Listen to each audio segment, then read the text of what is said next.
नमस्कार, मैं डॉक्टर संजीव गुलाटी हूँ, director nephrology and kidney transplant, Fortis group of hospitals, Delhi and director kidney clinic.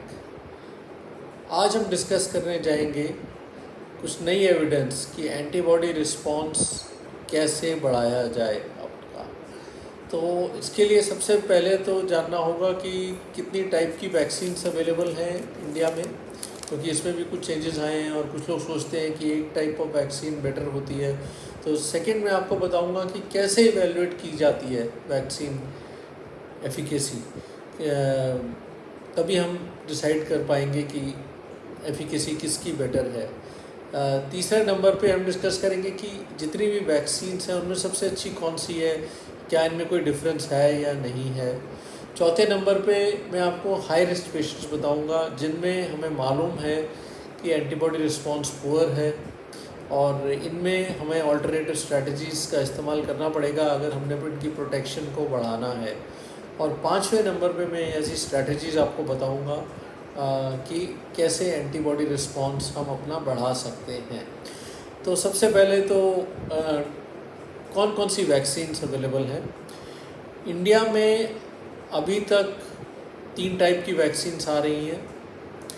एक है वायरल वेक्टर वैक्सीन, जिसमें एक हार्मलेस लाइव वायरस में एक जेनेटिक इंजीनियरिंग द्वारा एक प्रोटीन इंसर्ट कर दिया जाता है और ये आपकी बॉडी में इंजेक्ट की जाती है। ये 2 टाइप की है। आगे एक तो एस्ट्राजेनेका की वैक्सीन है जिसे कोविशील्ड के नाम से जाना जाता है। दूसरी वैक्सीन जो अब अवेलेबल हो गई है स्पुतनिक वैक्सीन है। कोविशील्ड में एक ही टाइप का वायरस है, दोनों डोजेस में दोनों की 2 डोजेस देते हैं, लेकिन जो कोविशील्ड की डोज है वो दी जा सकती है anywhere between 8 to 12 weeks apart, यानी 2 डोज में इतना हम फासला रख सकते हैं। जो स्पुतनिक वैक्सीन है उसमें दोनों डोज में अलग अलग वायरस है, इसलिए ये जो वैक्सीन है ये 3 हफ्ते के गैप पे दी जाती है। जो तीसरी वैक्सीन इंडिया में है वो है इनएक्टिवेटेड वैक्सीन, जो भारत बायोटेक की बनाई गई है, जिसे कोवैक्सीन के नाम से जाना जाता है। और ये भी इंजेक्शन के द्वारा दी जाती है। 2 डोजेस इसकी देनी है जो 1 मंथ अपार्ट है। इसके साथ साथ अब अप्रूवल आ गया है mRNA वैक्सीन्स का। mRNA वैक्सीन सबसे पहले यूएसए में आई थी और फाइज़र और मॉडर्ना नाम की 2 कंपनीज इनको बना रही थी। तो अब ये दोनों कंपनीज़ को इंडिया में लाइसेंस मिल गया है और आने वाले दिनों में आप देखेंगे कि ये वैक्सीन भी इंडिया में अवेलेबल होगी। इसके साथ साथ एक नई टाइप ऑफ वैक्सीन है सब यूनिट वैक्सीन, यानी उसका वायरस का एक सब यूनिट बना के उसको एक हम इंजेक्ट करते हैं। ये नोवोवैक्स की वैक्सीन है, ये भी जल्दी इंडिया में आने वाली है।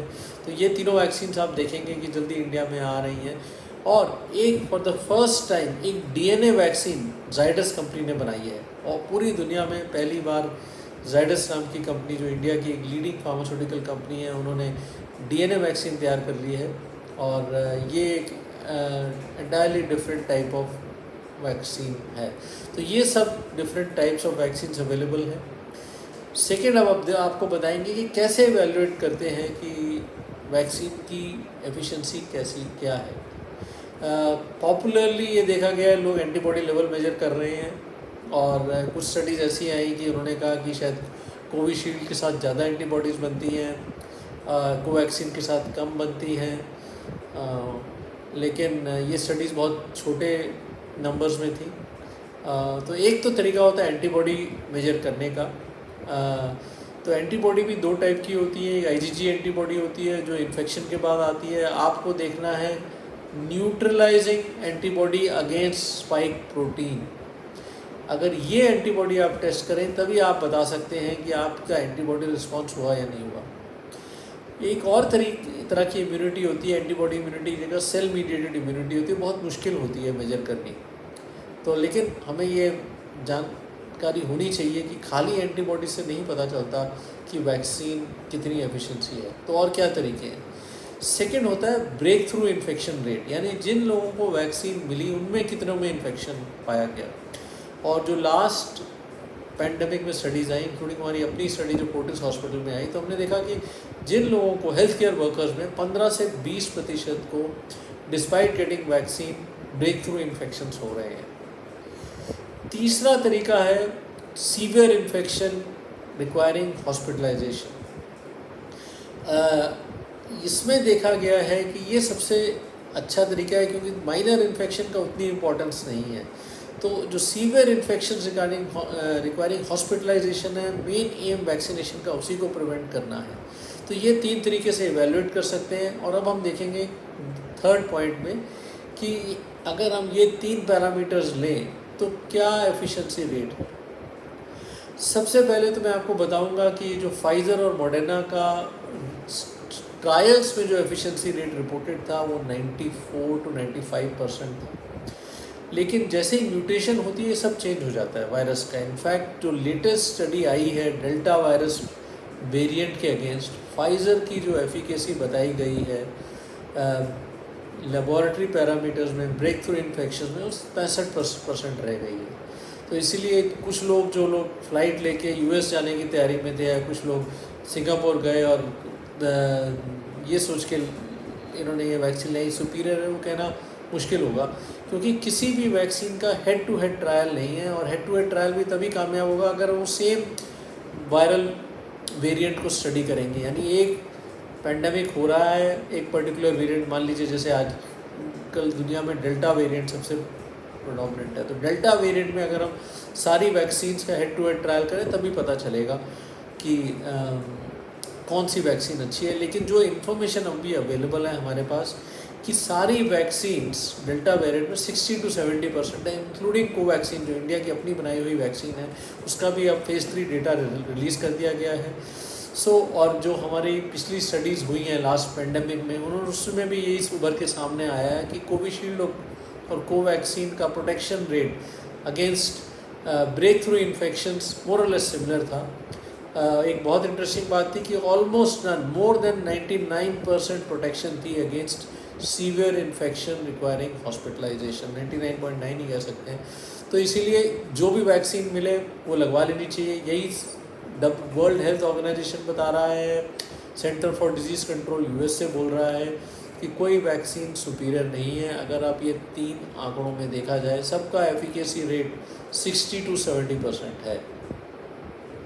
अब नेक्स्ट पॉइंट पे आते हैं कि क्या कुछ ऐसे पेशेंट्स हैं जिनका और भी कम रिस्पॉन्स रेट है। तो ये 60 to 70% भी इसलिए जानना ज़रूरी है क्योंकि 30% में हमें एंटीबॉडी बढ़ाने की, बूस्ट करने की ज़रूरत पड़ेगी। लेकिन कुछ लोग ऐसे हैं जो इससे भी कम रिस्पॉन्स रेट में रहते हैं। उनमें नंबर 1 पे आता है क्रॉनिक किडनी डिजीज़, नंबर 2 पे आता है किडनी ट्रांसप्लांट। इस पर अभी आंकड़े आ गए हैं, स्टडीज़ आ गई हैं और देखा गया है कि 20 से 30% लोग किडनी पेशेंट्स वाले, उनकी एंटीबॉडी रिस्पॉन्स एडिक्वेट रहा है। तो इसमें हमें ऑल्टरनेटिव स्ट्रैटेजीज़ यूज़ करनी पड़ेंगी। और पेशेंट्स हैं लिवर ट्रांसप्लांट वाले, बोन मैरो ट्रांसप्लांट वाले, सॉलिड ऑर्गन ट्रांसप्लांट वाले पेशेंट्स, कैंसर कीमोथेरेपी पे जो है, हार्ट डिजीज़ वाले पेशेंट्स हैं, और last but not the least kidney patients, glomerulonephritis जो इम्यूनोसप्रेसिव थेरेपी पे हैं, रूमेटोलॉजिकल कंडीशंस हैं, इम्यूनोलॉजिकल कंडीशंस हैं जो अगेन इम्यूनोसप्रेसिव ड्रग्स पे हैं। तो ये जो जितनी भी कैटेगरीज़ हैं, इन पेशेंट्स का तो डेफिनेटली जो प्रोटेक्टिव रिस्पॉन्स रहेगा वो फार लोअर रहेगा। जो स्टडीज़ आ रही हैं वो 20 से 30% के बीच में आ रही हैं। तो इन सब ग्रुप ऑफ पेशेंट्स में और बाकी जो 20-30% नॉर्मल पॉपुलेशन है, हम कैसे एंटीबॉडी लेवल या प्रोटेक्शन लेवल बढ़ाएं, ये लास्ट पॉइंट में मैं आपको बताने जा रहा हूँ। और इसमें 2 स्ट्रैटेजीज़ एक्सपर्ट्स बता रहे हैं। एक तो है बूस्टर डोज, और ये पुरानी वैक्सीन से हमारा एक्सपीरियंस है। जैसे हेपेटाइटिस बी वैक्सीन आई और जितनी वैक्सीन्स आएंगी, एक वैक्सीन वेरिसेला वैक्सीन आई, एक वैक्सीन से नहीं रिस्पॉन्स आया तो उसी वैक्सीन का एक बूस्टर डोज, यानी दो डोजेज लगी है तो 3rd डोज आप लगवा लीजिए। तो इससे डेफिनेटली बेटर रहेगा।